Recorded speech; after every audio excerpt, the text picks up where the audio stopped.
Kecerdasan buatan atau seringkali kita di bahasa sononya kata yang bikin namanya artificial intelligence. Gitu. Sesuatu yang lama sekaligus baru, sesuatu yang berakar pada cara kita berpikir, tapi sekaligus mendapatkan lompatannya yang sungguh mengejutkan di paling tidak dalam 1-2 tahun terakhir ini. Atau kadang saya itu kalau bukai YouTube itu kalau sudah lebih dari 2 bulan udah malas sih mesti ganti ceritanya gitu kan. Ketika salah satu CEO-nya Google keluar, maka dunia terguncang. Ketika Elon Musk bilang ini lebih berbahaya dari nuklir, maka lalu orang sibuk memperbincangkannya. Dan hari ini kita juga berusaha untuk mencari tahu atau paling tidak punya gambaran makhluk ini sebenarnya seperti apa, atau apakah dia cukup jinak-jinak saja, ataukah ada hal yang perlu untuk kita antisipasi dengan lebih serius. Ini dari juniornya Prof. Pur, saya tukang comot sana-sini saja itu. Bahwa yang paling mudah atau yang paling sering kita jumpai, yang kalau buka Pinterest atau buka situs-situs yang mempopulerkan AI, maka kita akan mendapati gambaran-gambaran yang menakjubkan, yang dulunya ini yang saya menyambung dari yang disampaikan oleh Mbak Linda tadi, bahwa sejak dulu kita sebenarnya punya gambaran kok. Ini misalnya makhluk ajaibnya yang kalau kita ke Istana Tenggarong, istana di Kutai Kartanegara, atau kita ke Istana Cirebon, di sana kita mendapatkan patung Singobarong dan juga Paksina Keliman yang hampir sama, itu makhluk ajaib yang tidak ada di dunia nyata tapi berasal dari gagasan kreatif leluhur kita yang dengan Midjourney dalam beberapa kejap bisa diwujudkan. Ini karya Mas Gustaf Anandita, juniornya Pak Prof. Pur itu, yang sangat kreatif dan sangat intensif untuk mempelajari AI itu dan mengembangkannya sehingga mendapatkan gagasan-gagasan yang sangat baik. Monster antara gajah bersayap yang kadang campur dengan naga dan sebagainya itu menghiasi makara di candi-candi kita, di dalam banyak motif-motif tekstil dan batik kita, dan ada di dalam mimpi-mimpi kultural kita yang ternyata sekarang bisa jadi bergerak, bisa jadi movie itu yang itu terwujud dengan itu. Dan Mas Gustaf juga sangat sangat kreatif untuk mencari atau mengungkapkan kembali itu. Midjourney akan membantunya, bahkan kadang penciptanya juga beyond the expectation of the creator, atau bahkan mempertanyakan so who is the creator anyway itu kan. Bikin istana atau Borobudur kalau dijadikan bangunan yang menyandang peran yang lain. Kalau Panglima Aceh, pemimpin Inong Bale itu diwujudkan secara visual, atau yang tengah itu Semar katanya itu kok jadi kayak badut itu, dan Istana Wilwatikta atau prajurit Bayangkaranya Majapahit, bagaimana gotong royong membangun candi dan sebagainya bisa diwujudkan di dalam secara visual gitu. Sementara dia juga banyak mendesain secara fisik yang apakah ini dua hobi yang berbeda, ataukah yang satu akan mensupport yang lain, atau yang satu akan menghabisi yang lain. Gitu.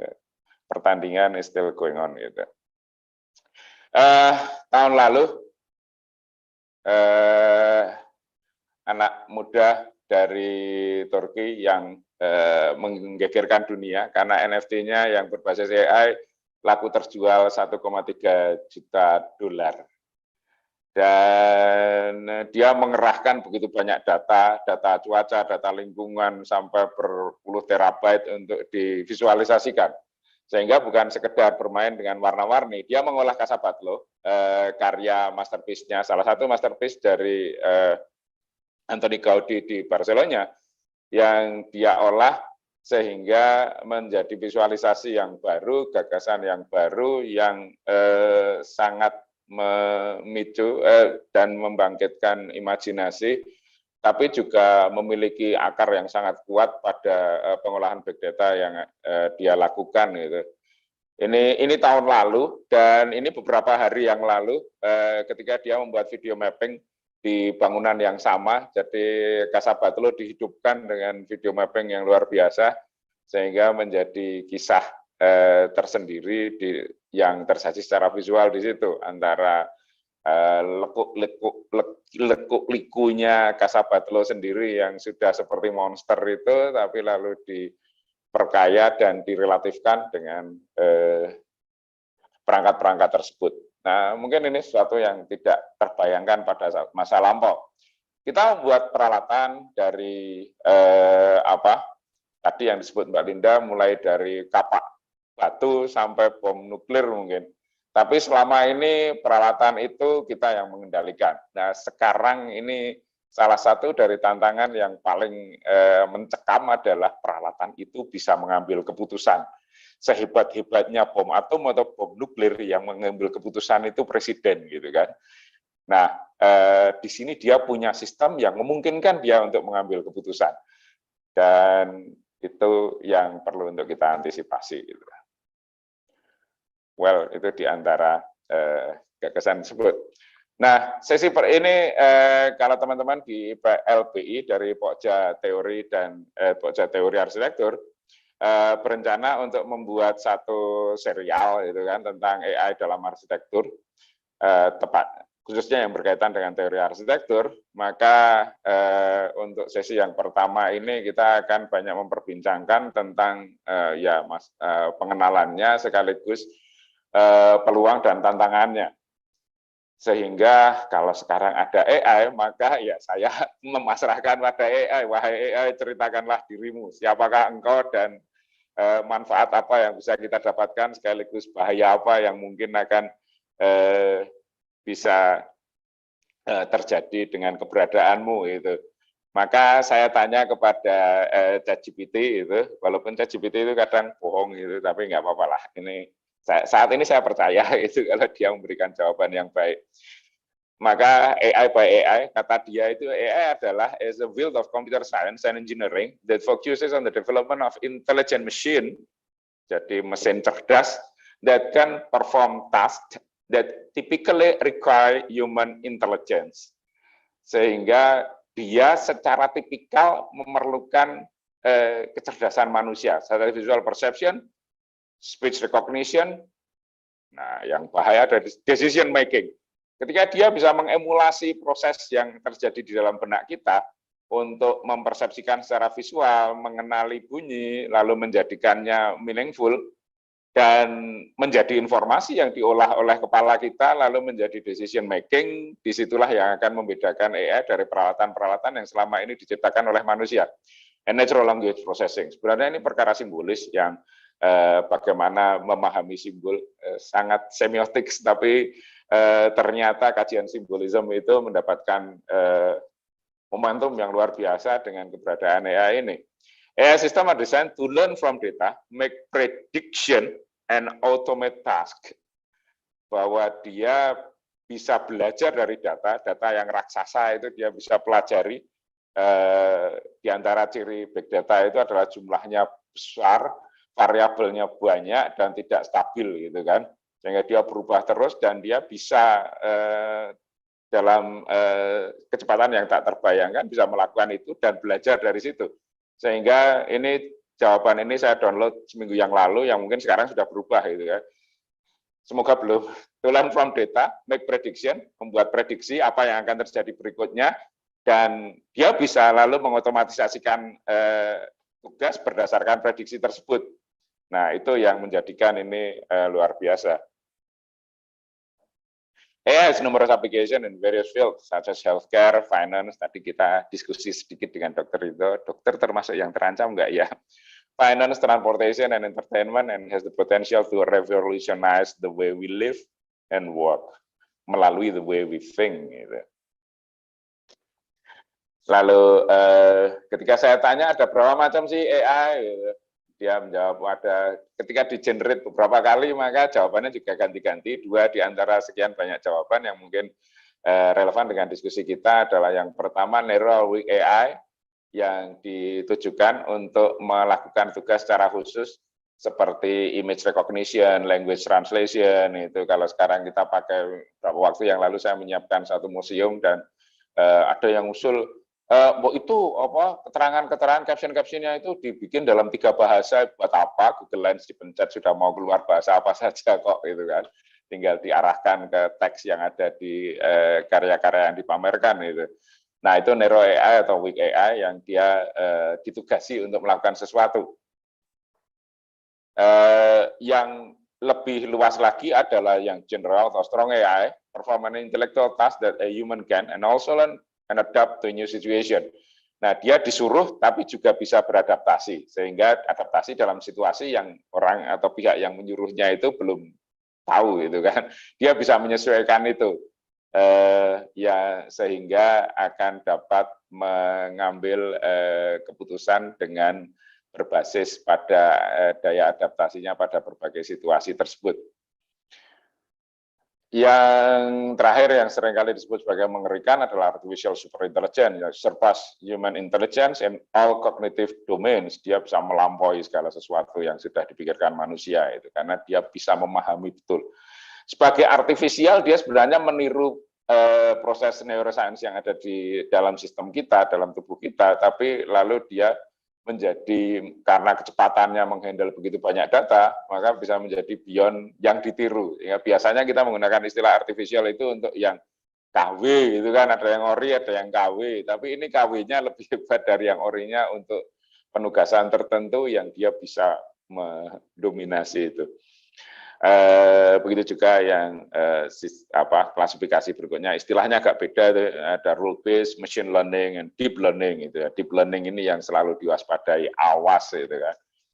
Dan bahkan pemerintah Amerika Serikat pun juga masih gelagapan ketika harus mengendalikan, seminggu yang lalu mengumpulkan CEO dari pihak-pihak yang mendominasi dalam bidang AI sekarang ini, dan ya menjadi semacam tausiah gitu, untuk sadarlah bahwa, tapi ketika ditanya bisa dikendalikan, kayaknya belum tahu cara mengendalikannya. Gitu.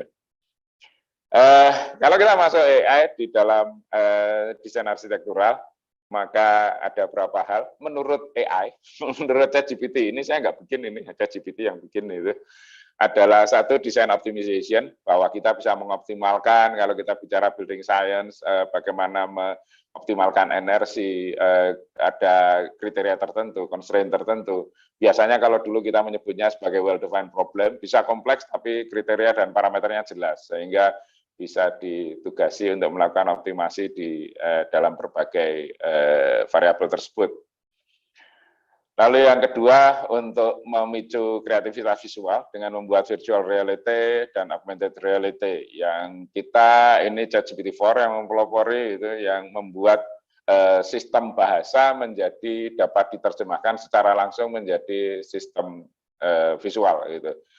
Jadi bagaimana dia memahami rumah gaya Bali atau arsitektur Norman Foster atau apapun itu, dia bisa mengolah yang tadinya informasi yang sifatnya itu verbal menjadi informasi visual. Building performance analysis, saya kira tadi berkaitan dengan yang pertama, yang datanya bisa diupdate terus-menerus, tracking energy consumption, occupancy level, and other metrics. Jadi bukan hanya pada saat dia dirancang, tapi juga saat bangunan dioperasikan, apa yang harus direspon di dalam pengoperasian tersebut. Construction and materials jelas akan sangat banyak terbantu dengan keberadaan AI ini. Begitu. Dan apakah kamu membahayakan? Berikutnya adalah ketika saya tanya, ada bahayamu itu apa tahu gitu ya. Dia menjawab, however, like any technology,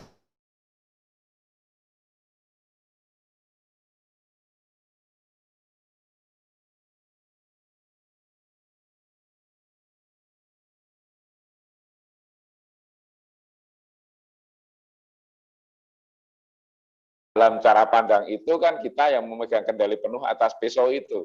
Sementara AI itu kadang mengambil alih kendali itu. Jadi dia yang menentukan apakah aku mau mencincang daging ataukah mencincang musuhku itu, atau dia menentukan siapa musuhnya itu yang lalu menjadi cukup menantang ini. Tapi kalau dalam arsitektural desain saya kira tidak akan sampai sekeji itu. Tapi misalnya loss of human creativity, lalu kita jadi memasrahkan kepada AI saja, bikinkan aku rumah minimalis, bikinkan aku Mediterranean atau Wes Anderson style. Untuk kemarin ada mahasiswa saya yang bikin pasar Beringharjo dengan gaya Wes Anderson itu. Nah, di situ kan lalu menjadi kita tidak menjadi malas untuk berkreasi, karena ya kreasi apapun sekedar mengucapkan sedikit kalimat sudah bisa jadi. Bias in decision making kita juga perlu waspada itu, karena AI jelas akan terlibat dalam politik ketika kita harus misalnya gender equity, kita harus mempertahankan untuk keberpihakan pada mereka-mereka yang termarginalisasi, itu bisa menjadi sangat bias di sini. Dependence on teknologi menjadi tidak bisa apa-apa ketika terjadi masalah dengan teknologinya. Security risk karena menggunakan data yang kadang harus mengakses ke sana sini, maka bisa terbobol sana sini, itu juga di antara ancaman yang mungkin terjadi. Setiap kita membangun koneksi itu kan sebenarnya kita membuka diri untuk suatu ancaman tertentu. Maka risiko untuk itu, bagaimana data bisa didistorsikan, ini mulai dari masalah salah memilih material sampai bisa salah pencet untuk bomnya nembak ke Ukraina gitu ya. Dan yang terakhir ethical consideration berkaitan dengan privacy, berkaitan dengan atau yang mungkin lebih mendasar pada kita, who is the designer gitu kan. Saya baca itu kalau hukum di Inggris misalnya, yang bisa memiliki copyright itu hanya manusia dan lembaga yang dibentuk oleh manusia. Mesin tidak bisa, tapi Perancis memungkinkan itu. Nah, ini kan ada tantangan baru untuk rumusan-rumusan etis yang sungguh membuat dunia berubah itu kan. Beberapa bulan yang lalu di University of Texas ada pameran yang digarisbawahi juga oleh Neil Leach. Saya membuka ini karena Neil Leach mengomentari itu, architecture after AI itu. Kata Leach, after emangnya mau berhenti gitu kan. Atau after itu ya bukan after karena AI-nya sudah berhenti gitu kan, seperti after earthquake itu kan sesudah earthquake-nya lewat, tapi ini sesudah AI bersama kita. Di sini exhibition that explore potential artificial intelligence di dalam situasi itu. It is not us who understand the computer any longer, it is computers that understand us. Ini kan pertukaran peran yang memerlukan pemahaman yang sangat fundamental berubah, bahwa sekarang komputer memahamiku. Jadi komputer lebih tahu tentang aku. Yang pertama mungkin secara fisik gitu. Kalau kita bicara aku sehat, maka komputer punya data lengkap, kolesterol berapa, yang jahat berapa, LDL berapa, dan sebagainya itu, sampai detak jantungmu apakah mengalami perubahan dalam sebulan terakhir. Dan dia bisa memahamiku jauh lebih baik ketimbang yang kurasakan sendiri. Ya, kau merasa sehat, tapi sebenarnya kau itu punya penyakit banyak dalam tubuhmu. Gitu. Simpel itu, sampai menjadi bahaya ketika lalu harus mengambil keputusan untuk ya kau harus pensiun gitu misalnya. Ya, human intelligence produce human civilization, tapi artificial intelligence would it produce artificial civilization? Well, kind of. Sedikit untuk retrospeksi perkembangan AI ya, dan dinamikanya yang terjadi di dalam jagat kita ini gitu. Dua buku yang sangat menarik kalau nanti akan didiskusikan lebih lanjut adalah Atlas of Digital Architecture dan bukunya Kate Crawford, Atlas of AI, yang satu lebih luas dan lebih holistik gitu ya. Digital architecture lebih teknikal, tapi dua-duanya memiliki kajian yang mendalam. Dan yang menarik dua-duanya bilang Atlas gitu ya. Atlas itu kan mengasumsikan bisa dimulai dari mana saja, beda dengan sejarah yang ada urutannya yang diakronik yang jelas. Atlas itu kan sinkronik, sehingga memungkinkan untuk variasi cara kita memahami dari urutan yang berbeda-beda dengan lompatan sana-sini. Gitu. Ya, kalau sedikit karena dia adalah mengimitate human intelligence, maka kita perlu untuk menginvestigasi human-nya itu seperti apa sih. Di antara investigator tentang humanity yang paling tekun dan paling fundamental adalah Aristoteles. Sehingga bagaimana Aristotelian ethics ini bisa diterjemahkan menjadi artificial intelligence. Di dalam Nicomachean Ethics, dia menuliskan, saya dulu disuruh Mbak Indah untuk belajar ini, orangnya ada di situ. Ada epistem, yang itu berarti pengetahuan. Pengetahuan itu tersistem dan mengendap dalam sistem kognisi kita, itu teknik yang berkaitan dengan skills yang bisa dilatihkan, phronesis yang lebih berupa practical strategy yang akan berubah dari waktu ke waktu, dari kasus ke kasus, sehingga kepiawaiannya sangat berbeda. Itu Sofia yang berkaitan dengan kearifan dan nous atau intuition. Seberapa jauh bisa disimulasi oleh artificial intelligence itu. Saya akan mendiskusikan sedikit tentang tiga yang mungkin paling banyak berkaitan dengan AI adalah teknik, epistem, dan phronesis. Knowledge menggunakan contoh ini dengan sangat hidup menurut saya. Dan kebetulan setahun yang lalu ketika saya membicarakan phronesis, saya juga mengambil kasus self-driving car ini, dan ternyata dalam waktu setahun saya harus mengoreksi omongan saya pada saat itu. Gitu.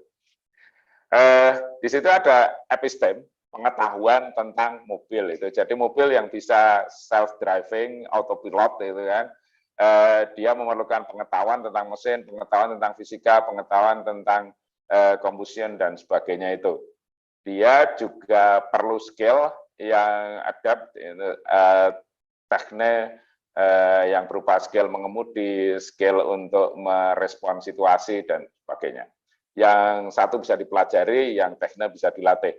Yang phronesis yang paling kompleks, misalnya ketika kita menghadapi situasi yang mendadak, yang tidak pernah ada sebelumnya, itu ketika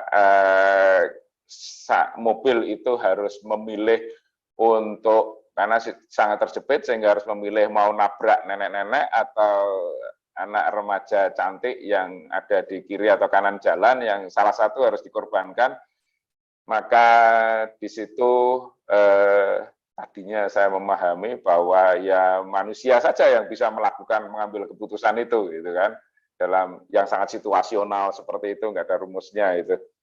Apakah dia akan, nenek-nenek kan sudah hampir mati itu, atau anak remaja itu belum banyak tanggung jawabnya dan sebagainya, dia akan melakukan itu. Tapi ternyata sekarang ya sudah bisa melakukannya kalau misalnya dilengkapi dengan face recognition. Maka ketika ada seorang remaja atau nenek yang melintas di depan kita, maka dia bisa merekam seluruh atau menggali, melakukan query data seluruh riwayatnya. Apakah dia punya anak apa enggak, berapa besar tanggung jawabnya, kondisi kesehatannya seperti apa, relasi sosialnya seperti apa, sehingga bisa mengambil keputusan yang jauh lebih disupport oleh informasi yang lebih komplit ketimbang kita. Nah, ketika itu bisa melakukan semuanya, terus buat apa sopir ya? Itu jangan-jangan nanti self-driving car itu lama-lama akan makin sempurna sehingga manusia dilarang nyetir karena manusia itu ceroboh, manusia itu pelupa, manusia itu pikun dan punya kelemahan fisik dan sebagainya, maka perusahaan asuransi tidak mau kalau itu disetiri manusia. Itu kan menjadi babak baru dalam relasi kita dengan mesin dan pengambilan keputusan itu. Dan itu bisa terjadi di dalam bidang yang manapun itu. Misalnya kedokteran, kalau punya informasi yang sangat komplit tentang medical record seseorang, mungkin dari tiap selnya bisa digali informasi, maka dokter bisa mengambil keputusan yang jauh lebih akurat ketimbang menggunakan MRI, apalagi hanya stetoskop gitu. Atau Mahkamah Konstitusi ketika akan bersidang mengambil keputusan yang sangat penting, maka dia memiliki informasi yang luar biasa komplitnya. Perlukah manusia kalau dia harus mengesahkan hasil pemilu, mengevaluasi kecurangan? Mahkamah Konstitusi itu kan cuma bisa disaingi oleh Tuhan, karena dia final and binding, gitu kan, terakhir dan mengikat. Gitu. Nah, kalau bisa disupport AI, masih perlukah para hakim konstitusi? Gitu? Karena hakim juga punya biasnya, punya kesilafannya, datanya juga terbatas, sebagainya. Yang sudah terjadi adalah robot pendeta di Jepang ini yang mungkin teks-teks suci dia bisa menghafalkan jauh lebih banyak nasihat-nasihat bisa dia berikan, merespon situasi yang dihadapi oleh jemaahnya dan sebagainya. Maka arsitektur dan urban planning akan ikut itu enggak ya? Sehingga kalau dia begitu intelijen, kecerdasan buatan, jangan-jangan yang tersisa dari manusia tinggal natural stupidity-nya. Yang alami itu adalah kebodohannya itu. Semua yang sisi cerdasnya bisa diemulasi oleh mesin, yang tidak bisa itu adalah kebodohannya. Edward Wilson quote-nya belakangan ini, tahun terakhir ini menjadi sangat terkenal, walaupun dia itu lahir 1909, 110 tahun yang lalu gitu ya, tapi menjadi sangat relevan dengan situasi yang kita hadapi. Jangan-jangan kita ini adalah makhluk dengan paleolithic emotion, zaman manusia purba, emosinya manusia purba, lembaganya negara agama, lembaga agama tepatnya itu pada abad pertengahan, lalu tapi kita memiliki godlike technology, ya kita simpanse yang memegang bom nuklir gitulah. Nah, ini yang akan menjadi danger-nya. Kalau kita masuk dalam bidang arsitektur, maka saya kira peran Alberti sangat fundamental di situ. Karena Alberti dengan tegas, Alberti itu kan mengikuti jejak Vitruvius untuk membuat 10 buku tentang arsitektur, tapi sangat berbeda cara pandangnya. Bagi Alberti, arsitektur adalah perkara lineamen, adalah perkara mencipta geometri yang abstrak. Material itu hanya konsekuensi dari lineamen itu saja. Ini adalah kerjaan the mind dan bukan urusan the body. Nah, ketika dia sudah terabstraksikan oleh akal budi manusia, maka dia bisa diproses, entah itu proporsinya, entah itu relasi antar komponennya, maupun akhirnya bentuk final dan simbolismenya. Yang processing itu dipelopori Al-Khwarizmi, ilmuwan yang lalu sekarang menjadi sangat populer karena algoritmnya itu sangat fundamental. Sehingga algoritma yang yang menjadikan proses-proses itu, genetic algorithm itu menjadi salah satu cabang dari computational design yang sangat penting. Nah, dia menjadi dasar dari pola intelektualitas manusia itu tadi. Dan ya, Le Corbusier melanjutkan tradisi Alberti untuk bisa menjelaskan segala sesuatunya dengan angka. Rumusannya Le Modulor menjadi sangat mendasar karena dia yakin bisa menguraikan the hidden relevance of human body itu dengan angka. Ketika kita bisa ketemu angkanya, maka kita bisa membuat kemajuan yang sangat baik, gitu kan. The eyes which do not see, this you gonna buang pal. Semoga bahasa Prancis saya nggak terlalu kacau. Les yeux ne voient pas, bahwa mata yang tidak melihat, karena dia tidak melihat bangun geometri yang hakiki, tidak melihat angka-angka yang menyusun semesta itu. Walaupun sebenarnya Corbu itu juga nggak banyak-banyak teknologinya, seolah-olah teknologi saja. Misalnya pavilion Les Nouveau yang ada di pameran Art Deco yang pertama menjadi karya ya, Corbu yang mengguncang dunia itu sebenarnya kan bangunan biasa saja, tidak ada perangkat canggih di situ, tapi ekspresinya yang sangat rasional itu. Yang Eyes Which Do Not See-nya di tahun 50-an menjadi sangat berbeda karena di situ itu dunia yang surrealistik, spiritual, misteri itu menjadi atmosfer yang melingkupi Corbu. Sehingga antara Corbu di masa awal yang sangat percaya bahwa dunia ini hancur karena arsitek tidak mau melihat hal-hal yang hakiki, dan yang hakiki itu adalah angka, maka menjadi beda sekali. Yang rasional tadi menjadi not really rasional. Dan AI bisa menjangkau keduanya, antara perhitungan-perhitungan rasional dan yang memiliki ekspresi misterius seperti itu. Orang yang ingin benar-benar rasional, dia bilang, oh iya, para arsitek modern itu kan bohong aja. Rumahnya sebenarnya juga nggak efisien beneran, nggak modern beneran, maka dia ingin membuat sesuatu yang bisa dikalkulasikan dengan baik. Buckminster Fuller membuat Dimaxion House, membuat Geodetic Dome yang sekarang paling gede ada di Montreal, lalu menggagaskan kalau Manhattan itu dilingkupi oleh kubah sebagaimana geodetic dome, maka banyak hal bisa kita efisienkan, ngeruk salju, mengendalikan suhu, dan sebagainya. Well, itu dengan perangkat-perangkat yang sederhana, tapi akar kulturalnya nggak tahu. Pergi itu sering ke Bali, gitu. Dan dia sangat takjub pada lightweight construction yang dicipta oleh saudara-saudara kita di Bali. Sementara kita sendiri yang memiliki Bali atau dimiliki oleh Bali itu belum sempat untuk mengembangkan gagasan futuristiknya berasal dari situ. Gitu. Dunia yang jelas tadi terguncang, terutama sesudah purna Perang Dunia Kedua, lalu manusia hidup dalam situasi yang baru, sistem ekonomi baru, dan Venturi mengajukan, ya kalian itu terlalu percaya pada yang jelas, karena dunia ini memang tidak jelas. Itu. On the richness and ambiguity of modern experience, including that experience which is inherent in art. Sehingga dia mengajukan bahwa yang hakiki dari arsitektur itu adalah ketidakjelasannya, the ambiguity. Dia mengambil contoh seperti gereja San Carlo Le Quattro Fontane atau eksperimen dengan rumah emaknya sendiri yang this is symmetrical but not symmetrical, frontal but to the corner, dan terus-menerus dia memainkan duality yang digabungkan itu di inside as well as di outside dengan contradiction strategi untuk mengadaptasi dan menjajarkan kontradiksi.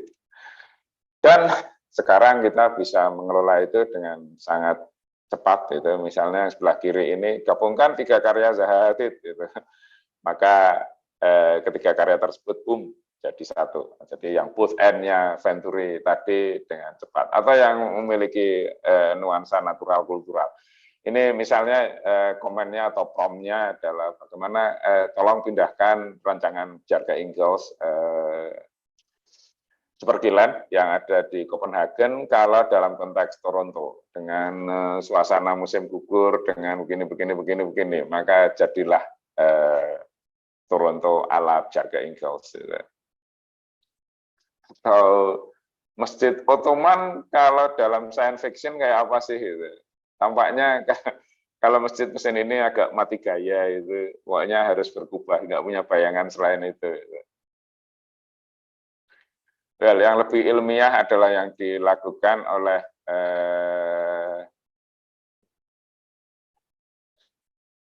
oleh Norman Foster ketika merancang Gherkin, karena sehingga ada sisi form and performance yang bisa kita tingkatkan dengan signifikan kualitasnya, bagaimana Gherkin atau Swiss 20 yang ada di London, bagaimana mengoptimalkan space, surface, and energy di situ sehingga mendapatkan bentuk ini dari simulasi-simulasi. Simulasi yang lebih kompleks kita dapatkan pada Shanghai Tower yang menjadi menara tertinggi di Cina dengan perhitungan yang luar biasa, bukan hanya efisiensi energi, tapi juga bagaimana wind resistance, bentuk yang merespon dari tekanan angin, yang performansinya sudah diperhitungkan dengan cermat. Tapi belakangan ini mendapat banyak kritik karena menara ini nggak laku atau kurang dari separuh sebenarnya tenannya itu,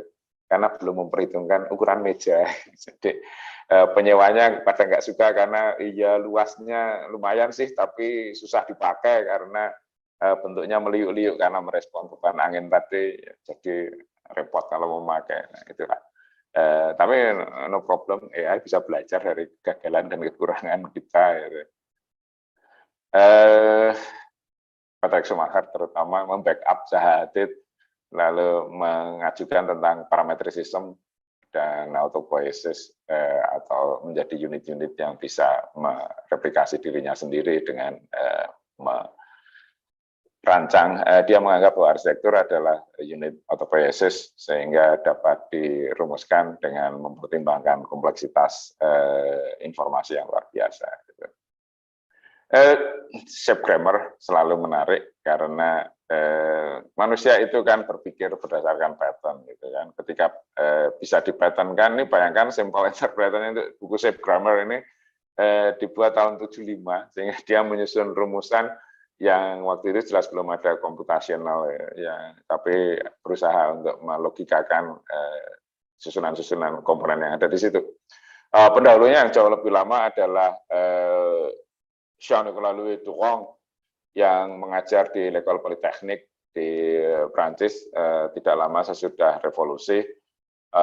Duron berusaha untuk merasionalkan komposisi tersebut dengan melakukan satuan-satuan moduler, berusaha untuk mencari rumus-rumus komposisionalnya dengan cara dengan prinsip yang sama namun strategi yang jauh lebih kompleks. Hal tersebut dilakukan oleh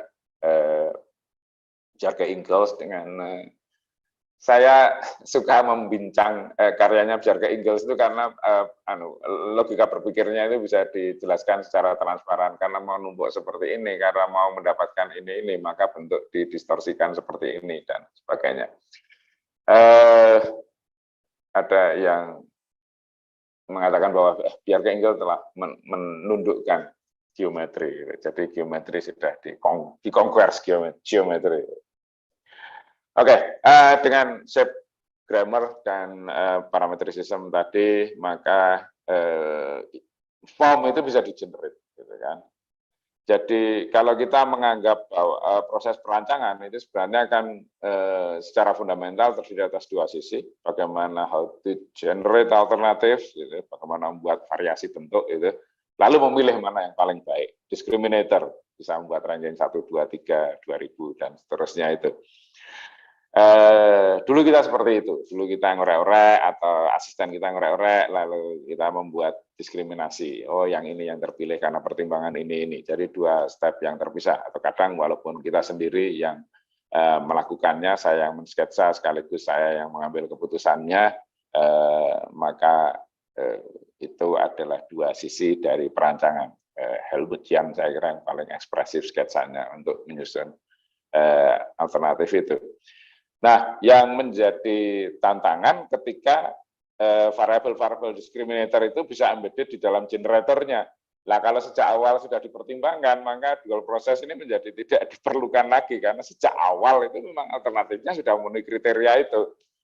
Sehingga cukup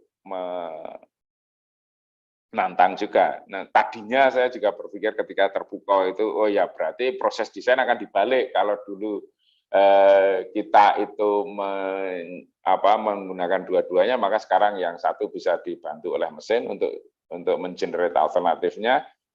Tugas manusia adalah untuk membuat kriteria seleksi dari alternatif itu.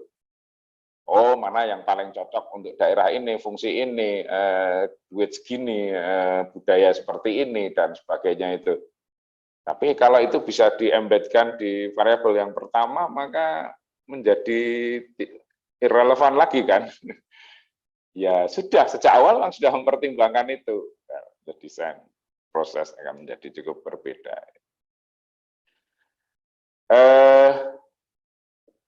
Ini sekedar refleksi saja. Jadi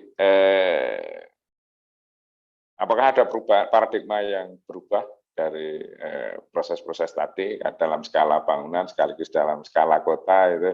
Kalau kita melihat desainnya Corbu untuk La Ville aux 3 millions d'habitants, kota untuk 3 juta, kota metropolitan untuk 3 juta penduduk, maka yang ada di tengah itu adalah tower-tower untuk bisnis. Jadi, business is the core of the city, gitu ya. Tapi kalau kita melihat beberapa sayembara belakangan ini, maka kelihatannya leisure yang akan mendominasi ruang kota. Jangan-jangan seluruh proses bisnis bisa dimediasi oleh teknologi informasi, sehingga unit-unit kecil itu bisa berfungsi untuk apa saja, untuk kampus, untuk sekolah, untuk kantor, dan sebagainya, karena semua sudah tidak mudah, office-less, school-less, sebagainya. Selebihnya adalah ruang untuk dolanan. Kota itu untuk dinikmati sambil jalan-jalan. Gitu. Nah, sebentar lagi ya, kita tutup. Di sini lalu, karena tadi pertanyaannya adalah, saya ditugasi untuk berada di kamar teori, gitu ya, di gedung besar IPLGI ini, maka apakah kita perlu teori baru enggak ya, gitu kan? Kalau perlu, maka seperti apa sih teori yang kita perlukan itu? Ini masih sangat sumir, masih sangat preliminary itu, dan mohon nanti dikritisi dengan serius, karena memang memang perlu gitu kan.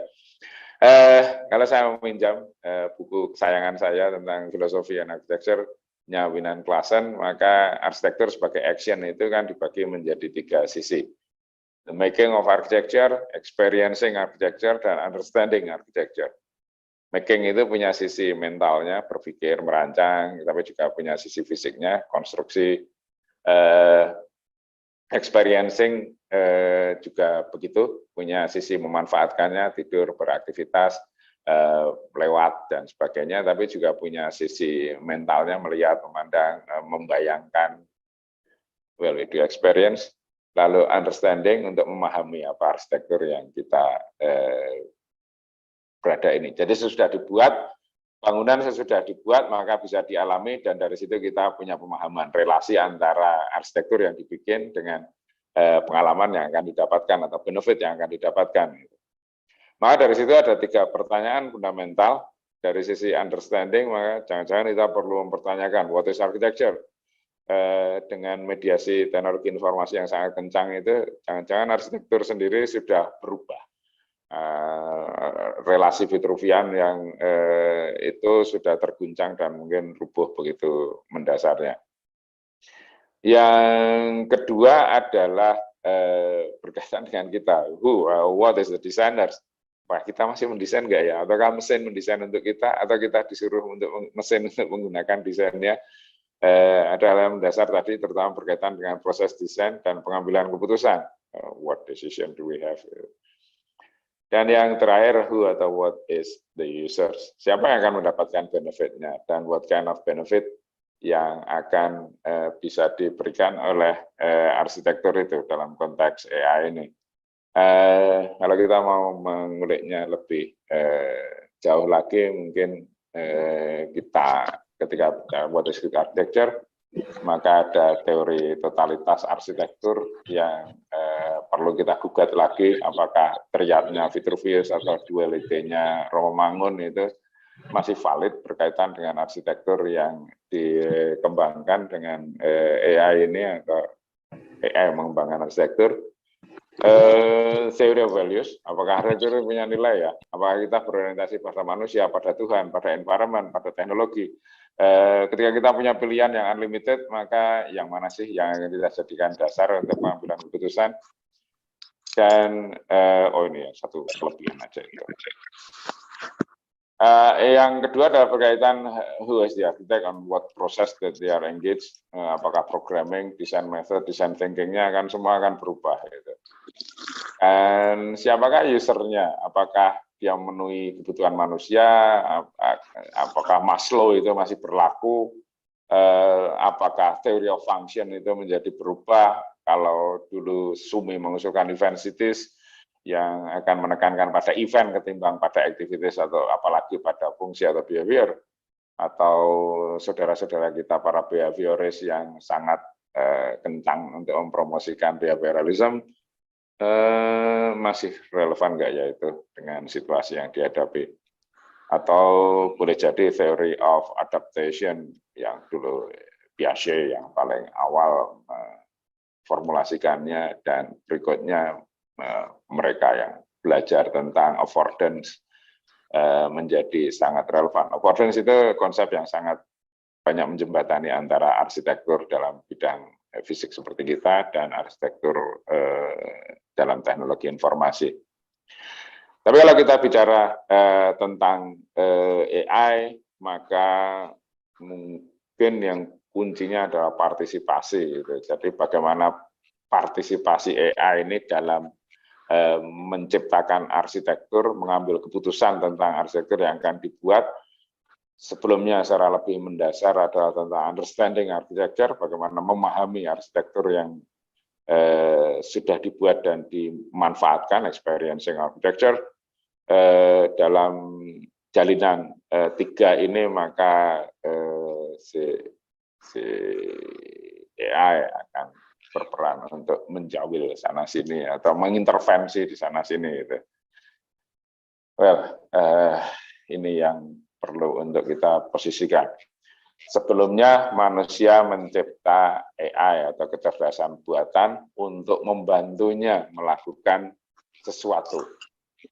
ketika sudah sampai di level deep learning, maka kita menjadi berkompetisi dengan dengan AI. Gitu.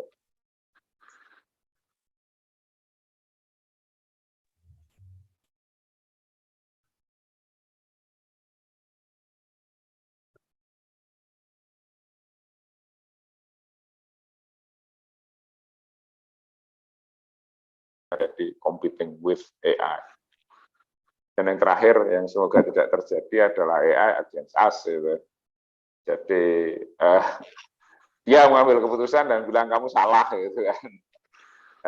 Karena mestinya bangunan itu seperti ini. Dan mungkin saja kita salah, gitu kan. Nah, di sini ketika terjadi against human, maka seberapa jauh humanity kita itu masih bisa terselamatkan di dalam situasi yang tadinya kita terbantu, lalu bersaing, dan terakhir kita tersingkir mungkin juga, gitu ya. Ketika kita menjadi irrelevan kalau AI sudah bisa mengambil keputusan tentang segala sesuatunya, dia lebih tahu daripada apapun yang kita ketahui. Would that be stoppable? Saya kira sampai sekarang orang masih menebak-nebak sana-sini.